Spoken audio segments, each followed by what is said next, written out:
600 টকাত এতিয়া ক'ত দুযোৰ কাপোৰ পায় বাৰু? অসমৰ ভাৰতবৰ্ষৰ বজাৰত পায়। বজাৰত পায়। আপুনি তেনেকুৱা কাপোৰ পিন্ধে নে নিপিন্ধে? আপুনি পিন্ধে? এনেকুৱা কাপোৰ ষ্টুডেণ্টক আপুনি যিটো কাপোৰ পিন্ধিবলৈ দিছে 600 টকা, তাৰো আকৌ 20% কমিশ্যন খাব হেৰিবিলাকে, ঠিকাদাৰবিলাকে। এইটো কেতিয়াও হ'ব নোৱাৰে। ডেপুটি স্পিকাৰ ছাৰ, এইটো কেতিয়াও হ'ব নোৱাৰে। অধ্যক্ষ উপাধ্যক্ষ ডাঙৰীয়া, এইটো কেতিয়াও হ'ব নোৱাৰে। এইটো হ'ব নোৱাৰে উপাধ্যক্ষ ডাঙৰীয়া। আমাৰ যিটো অন্যায় কৰিছে, এইটো হ'ব নোৱাৰে উপাধ্যক্ষ ডাঙৰীয়া। যদি মন্ত্ৰী উপাধ্যক্ষ ডাঙৰীয়া এইটো হ'ব নোৱাৰে। বাধা দিয়ে আপুনি প্লিজ হেৰি কৰক, প্লিজ। আপুনি এটা ভাৰ্ডিক দিয়ক। ভাৰ্ডিক দিয়ক। যে আমাৰ ষ্টুডেণ্টে যাতে ভাল কাপোৰ কানি কিনিব পাৰে। মিনিষ্টাৰে কথা কৈ আছে।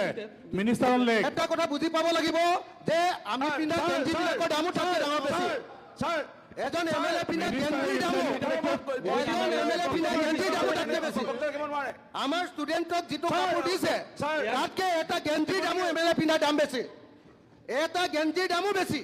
গতিকে মই ভাবো যে এইটো বদলাব লাগে। ইমিডিয়েটলি ভাল কটন কাপোৰ দিয়াৰ ব্যৱস্থা কৰিব লাগে। এইটো মানি নলওঁ কেতিয়াও।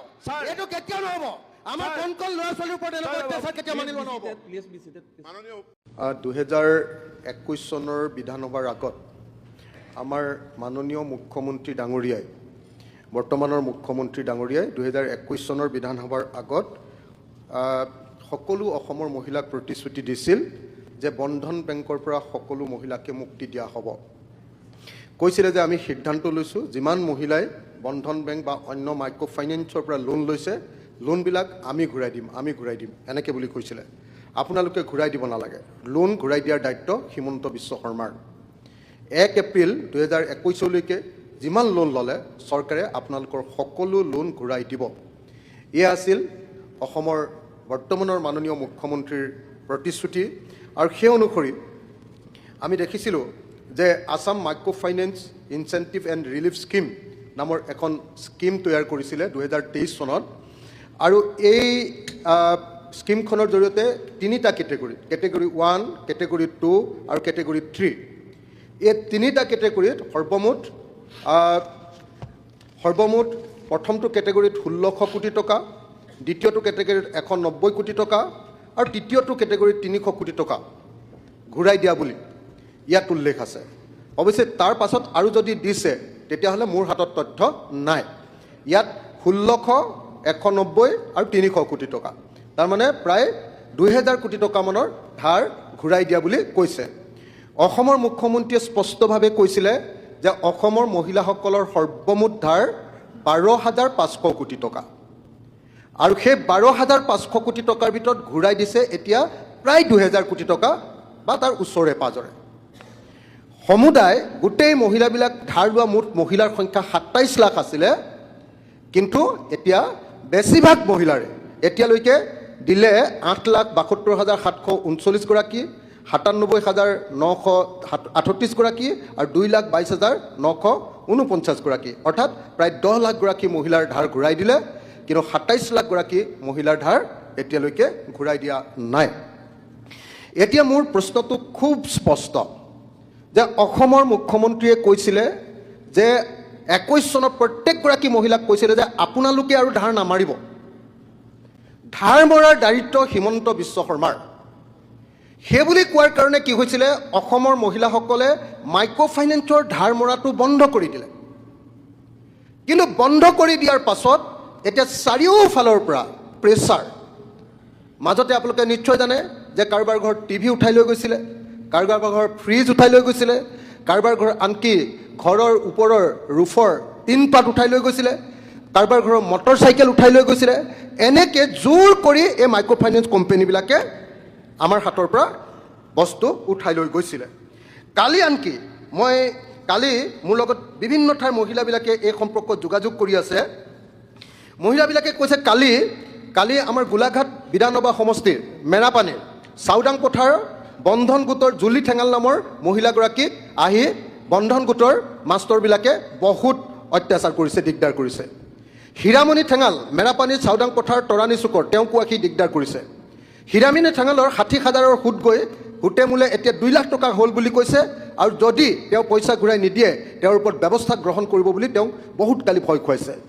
জুলি ঠেঙালকো বাৰম্বাৰ ফোন কৰি আছে আৰু কৈছে যে পইচা ঘূৰাই দিবই লাগিব, কোনো চৰকাৰে পইচা ঘূৰাই নিদিয়ে, গতিকে পইচা ঘূৰাই দিয়াৰ দায়িত্ব তেওঁৰ নিজৰ।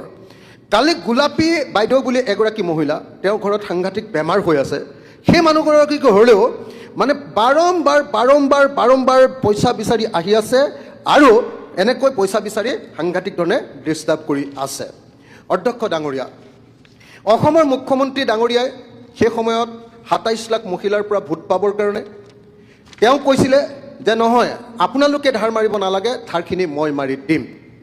ধাৰ মাৰিলে একেবাৰে কম পৰিমাণৰ টকা আৰু কম সংখ্যক মহিলাৰ ধাৰ মাৰিলে।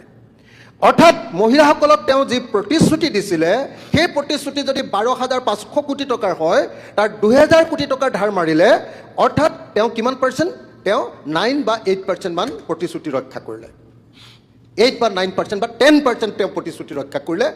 90% প্ৰতিশ্ৰুতি টকাৰ প্ৰতিশ্ৰুতি এতিয়ালৈকে ৰক্ষা কৰা নাই, যাৰ কাৰণে মহিলাসকল এনেকুৱা বিপদত পৰিছে ডাঙৰীয়া, যে এতিয়া এনেকুৱা হৈছে যে আজি তিনিচুকীয়া জিলাত যেতিয়া এনেকুৱা কোম্পানীবিলাকে অত্যাচাৰ কৰিছিলে, আমাৰ কৃষক মুক্তি সংগ্ৰাম সমিতি আৰু নাৰী মুক্তি সংগ্ৰাম সমিতিয়ে বাৰম্বাৰ আন্দোলন কৰাৰ কাৰণে তিনিচুকীয়াৰ অফিচ অফ দি চাৰ্কুল অফিচাৰৰ পৰা এখন নটিচ উলিয়াই দিলে যে কাৰো ঘৰলৈ গৈ যাতে কোনো মাইক্ৰ' ফাইনেন্স কোম্পানীৰ কোনো এজেণ্টে, কোনো মাষ্টৰে গৈ যাতে ঘৰত গৈ ডিষ্টাৰ্ব কৰিব নোৱাৰে, গ'লে মানে দিগদাৰ কৰা হ'ব বুলি এখন নটিচ উলিয়াই দিলে।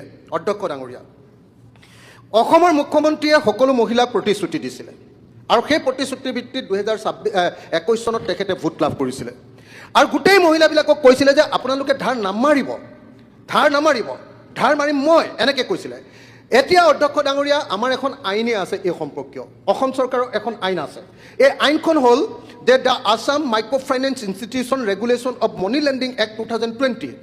এই আইনৰ 13 ছাবছেকশ্যন 6ত অতি স্পষ্টকৈ লিখিছে যে কোনো মানুহে, কোনো এজেণ্টে কাৰো মানুহৰ ঘৰত গৈ এনেকৈ পইচা বিচাৰিব নোৱাৰে, এইটো অকল পঞ্চায়ত অফিচত মাতি নিহে পইচা বিচাৰিব পাৰিব। 2 নম্বৰ কৈছে যে যদি কোনোবাই এনেকৈ এজেণ্টে গৈ এনেকৈ ডিষ্টাৰ্ব কৰে, তেতিয়াহ'লে সেই কোম্পানীটোৰ মালিক বা তেওঁলোকৰ অথৰিটিক 3 বছৰ পৰ্যন্ত জেল দিয়াৰ ব্যৱস্থা আছে। কিন্তু দুৰ্ভাগ্যবশতঃ অধ্যক্ষ ডাঙৰীয়া, এতিয়ালৈকে এই আইনখন অসমত লাগু কৰা নাই।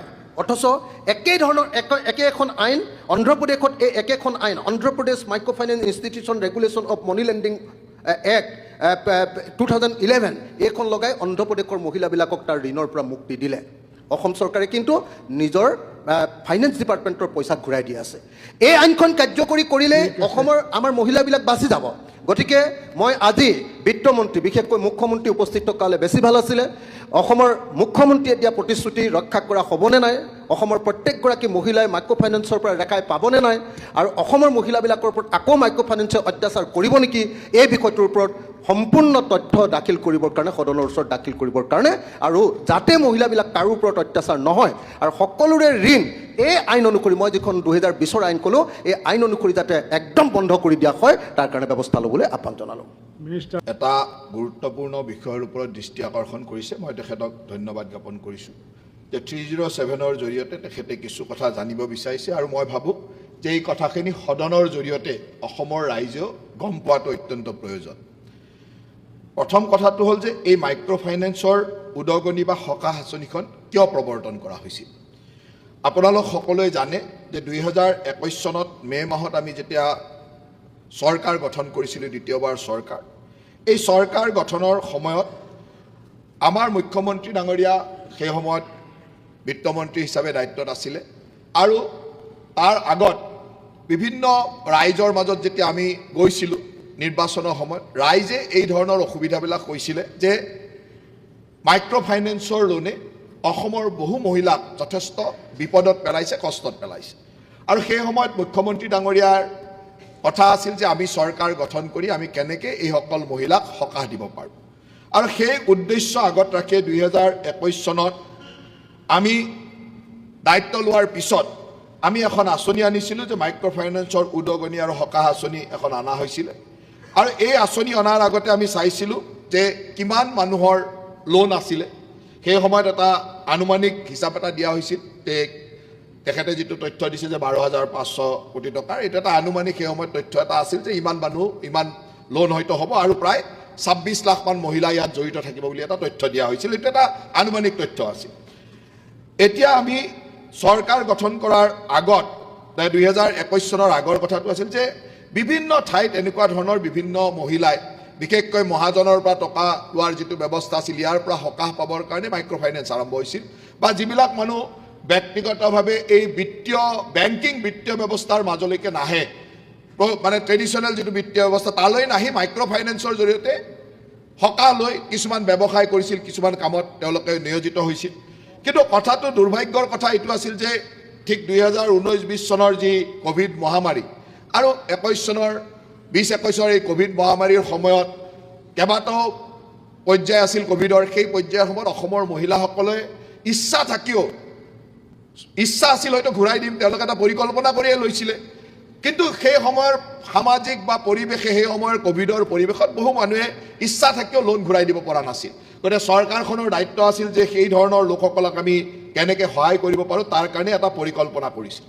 আৰু পৰিকল্পনা অনুযায়ী আমাৰ চৰকাৰে দায়িত্ব লোৱাৰ পিছতে 11 মে তাৰিখে আমাৰ মাননীয় মন্ত্ৰী অশোক সিংহাল ডাঙৰীয়াৰ সভাপতিত্বত এখন কমিটি বনাই দিয়া হৈছিল যে ইয়াক কেনেকৈ আমি কৰিব লাগে আৰু ঋণগ্ৰস্তসকলৰ দুখ নিৰাময় কৰিবৰ কাৰণে কেনেকৈ কাম কৰিব লাগে তাৰ কাৰণে এখন কমিটি বনাই দিছিল। এই কমিটিখনে ৰিজাৰ্ভ বেংকৰ লগত ৰাষ্ট্ৰীয় স্তৰৰ বেংকাৰ সমিতি বা SLBC বুলি যি আমি কওঁ, MFIN, বিভিন্ন ধৰণৰ এই সংস্থাবিলাকৰ লগত আলোচনা কৰা হৈছিলে। আৰু সেই সংস্থাবিলাকৰ লগত কৰা বিভিন্ন আলোচনাৰ পিছত আমাৰ চৰকাৰে 24 জুন 2021 তাৰিখে অসম মন্ত্ৰীসভাই অসম মাইক্ৰ' ফাইনেন্স উদগনি আৰু সকাহ আঁচনি 2021খন অনুমোদন কৰে। আৰু সেইখন অনুমোদন কৰি আমি কেনেকৈ সকাহ দিব পাৰিম তাৰ পৰ্যালোচনা কাম আৰম্ভ কৰা হয়। 2021 চনৰ 24 আগষ্টত অসম চৰকাৰে 37টা এনেকুৱা ঋণ প্ৰদানকাৰী অনুষ্ঠানৰ লগত বুজাবুজিৰ চুক্তি স্বাক্ষৰ কৰে। এই ধৰণৰ বন্ধন বেংকেই হওক বা HDFC bank, axis bank, IndusInd bank, IDBI bank, RBL bank ইত্যাদি এনেকুৱা north east small finance bank এনেকৈ ধৰি 37টা এনেকুৱা কোম্পানী বা বিত্তীয় অনুষ্ঠানৰ লগত বুজাবুজিৰ চুক্তি কৰা হয়। আৰু এই বুজাবুজিৰ চুক্তিৰ জৰিয়তে আমি কেনেকৈ তাক নিৰাময় কৰিম তাৰ এটা ব্যৱস্থালৈ অনা হয়। এই যেতিয়া আমি বিভিন্ন সময়ত গাইডলাইনসমূহ বা সকলো বস্তু চাইছিলোঁ, তেতিয়া এটা কথা আহিছিল যে এটা বেংকে এগৰাকী ব্যক্তিক, এগৰাকী মহিলাক মাইক্ৰ' ফাইনেন্সত 3টাতকৈ বেছি লোন দিব নোৱাৰে আৰু 1,25,000তকৈ বেছি লোন দিব নোৱাৰে। এইটো হ'ল RBI এক্ট ভায়লেশ্যন, যে RBIৰ যিটো নিৰ্দেশনা মতে এটা বেংকে 3টাতকৈ বেছি এজন মানুহক মাইক্ৰ' ফাইনেন্সৰ লোন দিব নোৱাৰে আৰু এগৰাকী মহিলাক মেক্সিমাম 1,25,000 টকাৰ লোন দিব পাৰে। সেইটো যদি হয় সেইটো RBI গাইডলাইন ভায়লেশ্যন। গতিকে বহু বেংকৰ ক্ষেত্ৰত এই গাইডলাইন ভায়লেশ্যন কৰা দেখা গ'ল। 4টা, 5টা, 6টালৈকে লোন দি দিলে। তেওঁলোকে 1,25,000 দিব লাগে, 1.5 লাখ, 2 লাখ, 2.5 লাখ টকালৈকে দি দিলে, যিটো আচলতে মাইক্ৰ' ফাইনেন্সৰ গাইডলাইনত নপৰে। গতিকে নিয়ম মাফিক বেংকে দিয়া লোনৰ পৰিমাণ বহুখিনি কম, যিটো আমি অনুমান কৰিছিলোঁ। এই যেতিয়া নিয়মৰ বাহিৰত দিয়া বেংকৰ লোনটো বেংকৰ ভুল, বেংকে দিবই নালাগিছিল। গতিকে নিয়মৰ বাহিৰত তেওঁলোকে একমাত্ৰ বেংকৰ বিভিন্ন সা সুবিধা বা ইনকাম বঢ়াবৰ কাৰণে যধে মধে মানুহক, আৰু সেই সময়ত দেখা গৈছিল যে মানুহৰ বিত্তীয় অৱস্থাটো চাই তাৰ ওপৰত পৰ্যালোচনা কৰি লোন দিয়া হয়। এই কথাবিলাকতো তেওঁলোকে গুৰুত্ব নিদিলে আৰু তেনেকুৱা ধৰণে কিছু কাম কৰিলে, যিবিলাক আচলতে RBI গাইডলাইনৰো পৰিপন্থী বা গাইডলাইন ভায়লেশ্যন কৰি কৰা হৈছিলে।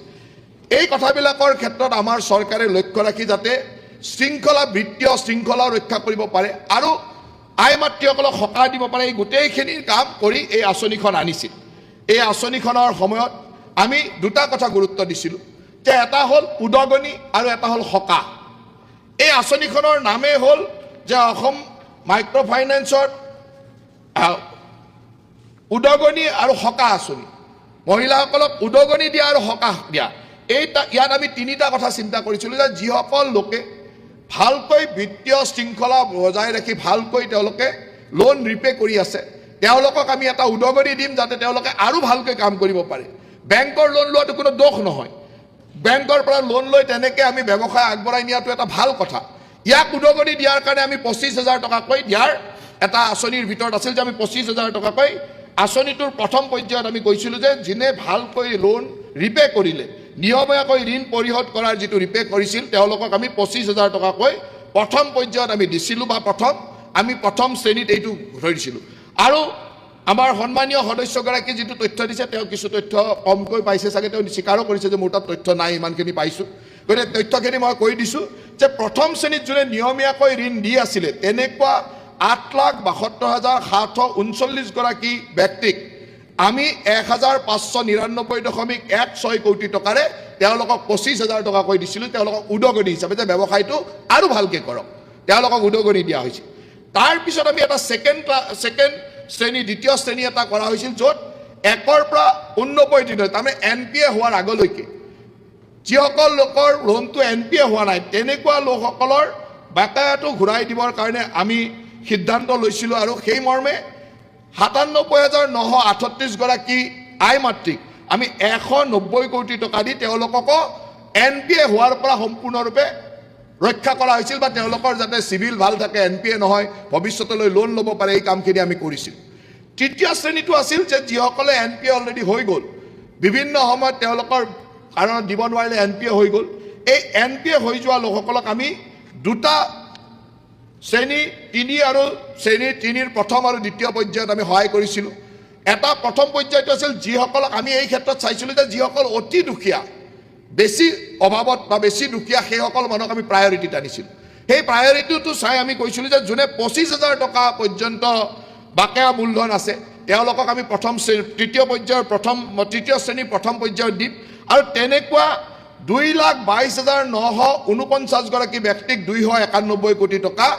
ঋণ মাফ কৰিবা ঋণ তেওঁলোকক ঘূৰাই দি বেংকসমূহক ঋণসমূহ ঘূৰাই দি তেওঁলোকক আমি ঋণমুক্ত কৰিছিলোঁ তাৰপিছত এই কথাটো 25,000ৰ পৰা আমি 25,001 টকাৰ পৰা 50,000লৈকে আহিলোঁ 50,000 টকালৈ অহাৰ পিছত আমি তাতো 78,046 গৰাকী ব্যক্তিক 78,086 ঋণ লোৱা মানুহক আমি 223.25 কোটি টকা দি আমি তেওঁলোককো ঋণমুক্ত কৰিলোঁ তাৰ মানে প্ৰথম হ'ল এটা ইনচেন্টিভ দিলোঁ 25,000 টকাকৈ ছেকেণ্ড হ'ল NPA হ'ব খোজা প্ৰায় 1 লাখ মহিলাক আমি NPAৰ পৰা ৰক্ষা কৰিলোঁ তেওঁলোকৰ ঋণ মুক্ত কৰি দিয়া হ'ল তৃতীয়তে 50,000 25,000 আৰু 50,000 দুটা পৰ্যায়ত আমি 50,000 টকালৈ যাৰ ঋণ আছিলে তেওঁলোকক প্ৰায় 2,22,000 অৰ্থাৎ প্ৰায় 3 লাখতকৈ বেছি মহিলাক আমি টকা দি তেওঁলোকৰ ঋণ মুক্ত কৰা হ'ল এতিয়া এটা পৰ্যায় তেখেতে যিটো কৈছে এটা পৰ্যায় হ'ল যে 50,000 পৰা 1,25,000 লৈ 1,25,000 ওপৰখিনি ইলিগেল কাৰণ এইটো RBI গাইডলাইন মতে দিবই নোৱাৰে গতিকে 50,000 পৰা 1,25,000 যিটো পৰ্যায় এই পৰ্যায়টোক আমি দিব লাগে নে নালাগে কাৰণ আমি যি পইচা দিম এয়া চৰকাৰৰ ৰাইজৰ টকা গতিকে ইয়াক কেনেকৈ ব্যৱহাৰ কৰিছোঁ আৰু আমি কি উদ্দেশ্যৰে ব্যৱহাৰ কৰিছোঁ এইটো চাব লাগিব এই উদ্দেশ্যটো আছিল যে অসমত যিটো সমস্যা হৈছিল এই সমস্যাৰ পৰা আমি আই মাতৃসকলক সকাহ দিবৰ কাৰণে কৰিছিলোঁ আৰু ইয়াত চাইছিলোঁ যাতে আমাৰ জনমূৰি আই যি ধৰণে আছিল সেই সময়ত এই জনমূৰি আইৰ প্ৰভাৱটো কি হৈছে এই লোন ৰিপে কৰাৰ কাৰণে আমাৰ জনমূৰি আইটোৰ প্ৰভাৱটো কি হৈছে যি সময়ত আমি এই আঁচনিখন আৰম্ভ কৰি আছিল যি সময়ত এই ঋণদাতাসমূহৰ পৰিৱেশ আছিল তেতিয়া আমাৰ এই গোটেই ব্যৱস্থাটোত কেনেকৈ আমাক চৰকাৰখনক বা অসমৰ ৰাইজে সকাহ পাইছিলে 2020-21 বিত্তীয় বৰ্ষত পাৰ কেপিটা নেট ষ্টেট ডমেষ্টিক প্ৰডাক্টত আছিল 86,947 86,947 টকা সেই সময়ত 20-21 যেতিয়া আমি এই ঋণবিলাক ঘূৰাই দিয়া নাছিলোঁ বা ঋণৰ সকাহ আঁচনি আৰু মানে উদগনি আঁচনিখন অনা নাছিলোঁ তাৰপিছত যেতিয়া আমি সেই সময়ত 20-21 চনত এনেকুৱা চিষ্টেম বাজেট মই কৈ আছোঁ 20-21 চনত ইয়াত হ'ল পাৰ কেপিটা নেট ষ্টেট ডমেষ্টিক প্ৰডাক্টত আছিল 86,947 আৰু 24-25 বৰ্ষত যেতিয়া বিত্তীয় বৰ্ষৰ হিচাপ আহিল ই বাঢ়ি গৈ 1,59,185 টকালৈ আহিলে 1,59,185 তাৰ মানে ইয়ে আমাৰ সমাজত যিটো কাৰণত এই আঁচনিখন অনা হৈছিল যে আমাৰ ৰাইজৰ যাতে জনমূৰি হেঁচাটো নপৰে তেওঁলোকৰ বিত্তীয় অৱস্থাটো সুশৃংখল কৰি আগবঢ়াই নিব পৰা যায় এই কথাবিলাকক যেতিয়া আমি লক্ষ্য কৰি চালোঁ ইয়াত দেখা গ'ল যে 86,000ৰ পৰা 159,000লৈকে বাঢ়িলে গতিকে ইয়ে নিশ্চয়কৈ প্ৰমাণ কৰিলে যে এই আঁচনিখন কিমান ফলপ্ৰসূ আছিল কিন্তু এইটোও নহয় যে চৰকাৰী তহবিলৰ টকা যেতিয়াই কাৰণ ইয়াত বহুত ধনী মানুহ আছে চাকৰিয়াল মানুহৰ ঘৈণীয়েকো আছে তেওঁলোকে ভাবি ল'লে যে চৰকাৰে দিব গতিকে আমি একেবাৰে মুক্ত হৈ গ'লোঁ তেওঁলোকে দিব পাৰে দিব পৰা দিব নোৱাৰা যিসকল মানুহ যোনে 50,000 টকাৰ তলৰ মানুহ 50,000 টকালৈ ঋণ লৈ ঘূৰাই দিব পাৰে তেওঁলোকক দিয়া হ'ল 25,000লৈকে দিলোঁ তাৰপিছত 50,000লৈকে লোন এমাউণ্টলৈকে আমি দিলোঁ গতিকে তেওঁলোককতো দুখীয়া মানুহখিনিক দিয়া হ'ল এতিয়া যিসকলে দিব পাৰে চৰকাৰী বিষয়া আৰু ঘৈণীয়েক হ'ব পাৰে ভাল সচ্ছলভাৱে ইনকাম টেক্স দিয়া মানুহ হ'ব পাৰে তেওঁ ভাবিছে যে চৰকাৰে পইচা দিব তেওঁ ঘূৰাই নিদিয়াকৈ ৰখি থাকিলেতো নহ'ব তেওঁলোকে দিব লাগিব আৰু এই কথাটো স্পষ্ট যে এই গোটেই ডাটাখিনিৰ পিছত চোৱা যায় যে যিটো কথা আমি কৈছিলোঁ যে প্ৰথমতে যিটো 26 লাখ আৰু 12,500 কোটি টকাৰ কথা কোৱা হৈছিলে প্ৰকৃতাৰ্থত এই যে লোন ইলিগেলি দিলে এই ডাটাবিলাক যদি আমি চাওঁ সেই ডাটাবিলাকৰ ক্ষেত্ৰত আমি এতিয়ালৈকে যি দিছোঁ তাৰ ডাটাটো হ'ল 12,71,672 গৰাকী মানুহক আমি পইচা ঘূৰাই দিছোঁ 12,71,672 গৰাকী আৰু ইয়াতে আমি 2303.41 কোটি টকা ঘূৰাই দিছোঁ তেখেতে যদি 2000 বুলি কৈছে একচুৱেলি আমি 2303.41 2303 কোটি টকা আমি ঘূৰাই দিছোঁ আৰু 12,71,000 আই মাতৃক আমি ঘূৰাই দিছোঁ তাৰ পিছতো এই যেটো স্ল্যাব এই স্ল্যাবৰ ভিতৰত হয়তো 3-4 লাখ মহিলা থাকিব এইবিলাক কেপেবল মহিলাও থাকিব বহুত 3-4 লাখ মহিলা বা 5 লাখ মহিলা থাকিব পাৰে কিন্তু সেইখিনিক যেহেতু আমি যেহেতু চৰকাৰৰ পুঁজিটো হ'ল যে ৰাইজৰ বিভিন্ন ধৰণৰ আৰু ইয়াক ব্যৱহাৰ কৰোঁতে আমিও চৰকাৰেও জবাব দিব লাগিব যে এইখিনিক দিবৰ প্ৰয়োজন আছে নে নাই আৰু আজিৰ তাৰিখৰ পাৰ কেপিটা ইনকাম যি ধৰণে গ্ৰোথ হৈছে তাৰ লগে লগে আমি অৰুণোদয়ৰ পৰা মহিলা উদ্যমিতালৈকে আৰু এই বছৰো আমি চৰকাৰে অসমৰ ৱেলফেয়াৰ স্কিম 6,000 crores কথা ঘোষণা কৰিছোঁ বা 6,000 crores অহা দিনলৈকে এক বছৰত আমি দিম এই ধৰণৰ এটা ৰাইজক ৱেলফেয়াৰ স্কিম কৰি থকা সময়ত ইয়াৰ প্ৰয়োজনীয়তা আছে বুলি আজি চৰকাৰে ভবা নাই যে ইয়াৰ প্ৰয়োজনীয়তা থকা বুলি আৰু যিয়ে দিব পৰা মানুহ তেওঁলোকে দিব লাগে দুখীয়া মানুহখিনিক ইতিমধ্যে দিয়া হ'ল সেইকাৰণে মই ভাবোঁ যে আমি যি ধৰণে মুখ্যমন্ত্ৰী ডাঙৰীয়াই কৈছিলে বা মুখ্যমন্ত্ৰী ডাঙৰীয়াই যি ধৰণে দুখীয়া ৰাইজক সকাহ দিবৰ কাৰণে আমাৰ যিসকল প্ৰকৃতাৰ্থত প্ৰয়োজনীয় মানুহ সকাহ দিয়াৰ কাৰণে যি আঁচনি আনিছিল আৰু ইয়াক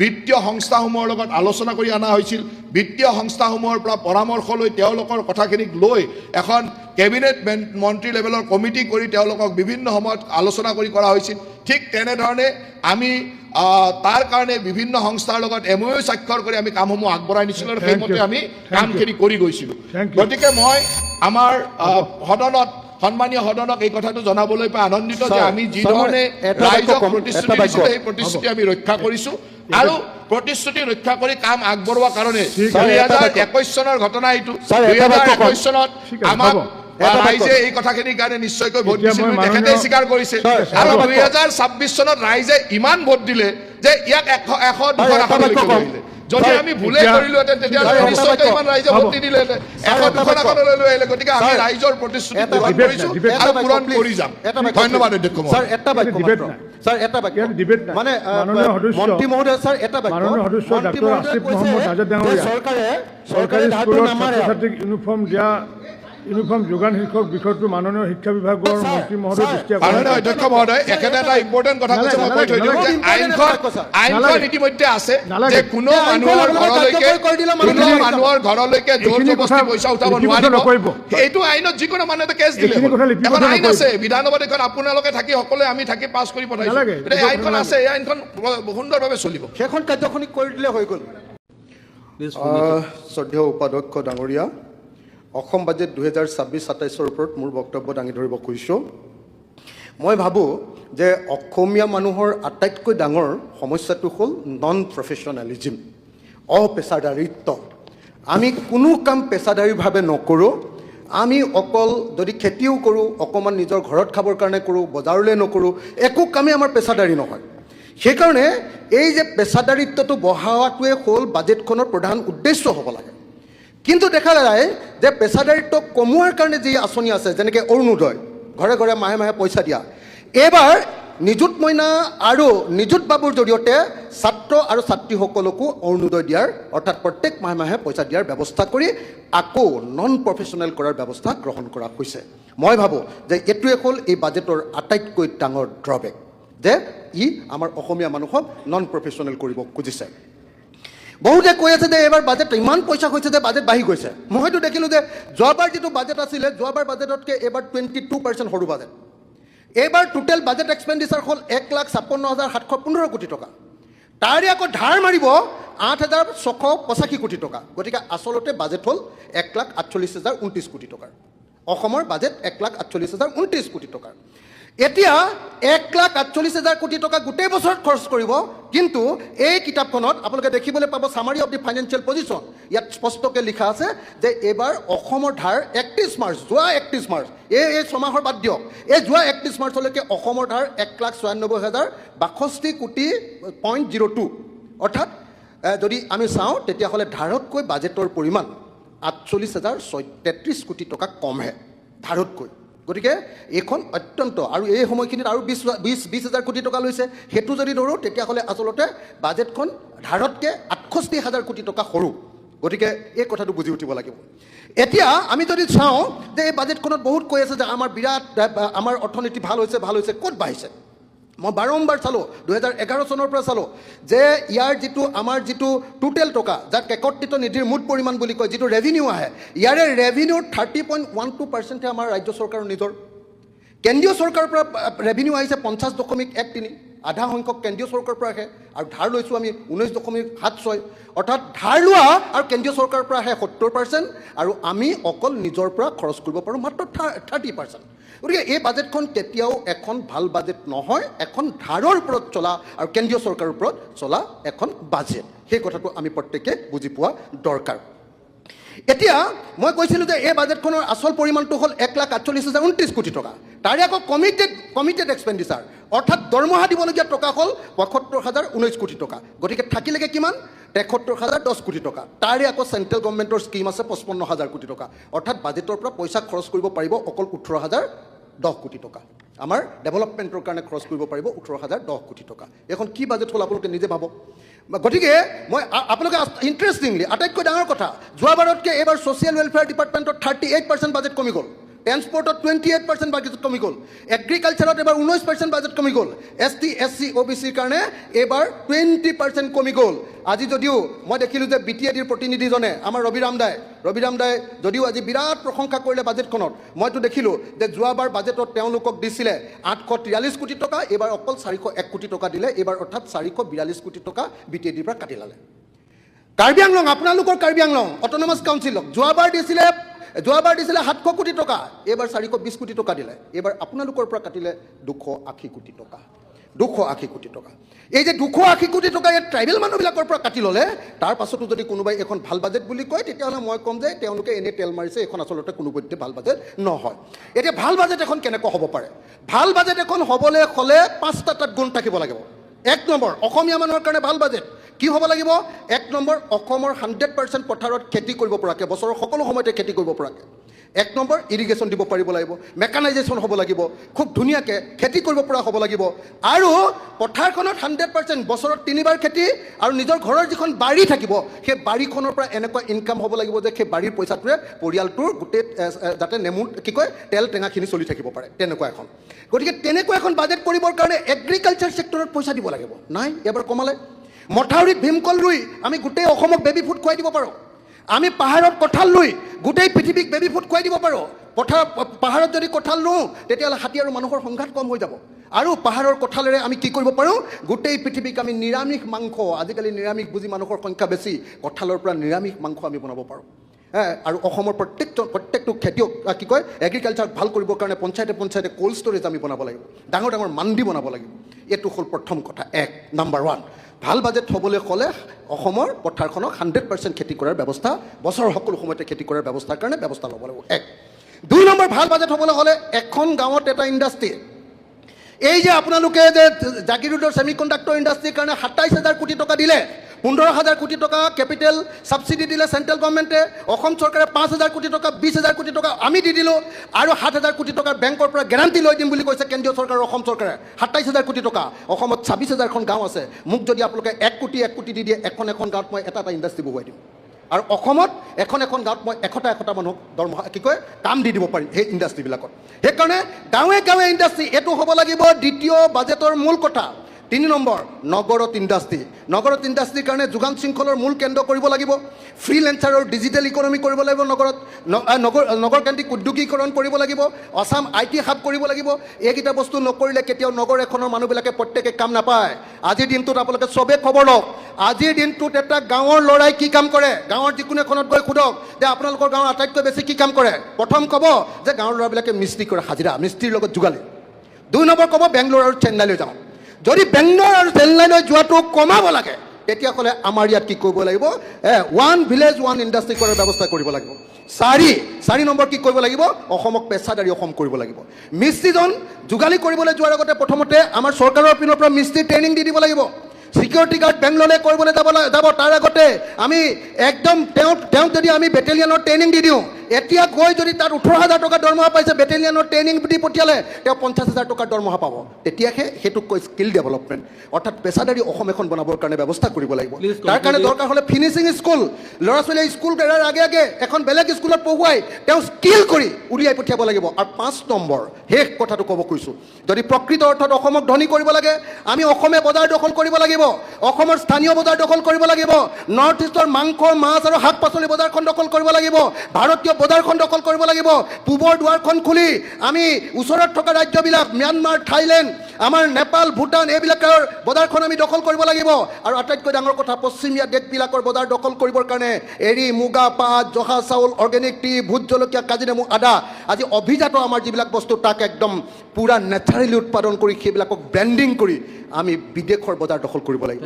এই 5টা কেৱল আৰু এই 5টা কামৰ জৰিয়তে এখন ভাল বাজেট হ'ব পাৰে। কিন্তু দুৰ্ভাগ্যবশতঃ তেনেকুৱা ভাল বাজেট বনোৱাৰ কাৰণে কোনো আগ্ৰহ এই চৰকাৰৰ নাই। এই চৰকাৰে কেৱল হিতাধিকাৰীক পইচা দি চলাব খুজিছে। সেইকাৰণে মই এই বাজেটক তীব্ৰ গৰিহণা দিছোঁ। আটাইতকৈ ডাঙৰ কথা আজি শিক্ষামন্ত্ৰীয়ে কৈ আছিলে আজি শিক্ষা বিভাগত কিয় আকৌ পইচা দিবলগীয়া হৈছে। ডিগ্ৰী ষ্টুডেণ্ট এজনক 1250 টকা অৰুণোদয় সমান পইচা দিম বুলি কৈছে। কেলৈ দিবলগীয়া হৈছে কাৰণ ডিগ্ৰী কলেজবিলাক বৰবাদ কৰি দিলে। এতিয়া ল'ৰা ছোৱালী স্কুললৈ যাবলৈ নোখোজে। গতিকে কি কৰিব খুজিছে ড্ৰপ আউট ৰেট কমাবৰ কাৰণে এতিয়া বাজেটত পইচা দিবলগীয়া হৈছে 1250 টকা 1250 টকা অৰুণোদয় যেনেকৈ দিয়ে ডিগ্ৰী কলেজৰ ল'ৰাবিলাকক তেনেকৈ এনেকৈ মাহে মাহে পইচা দিবলগীয়া হৈছে। ধন্যবাদ। জয় অসম।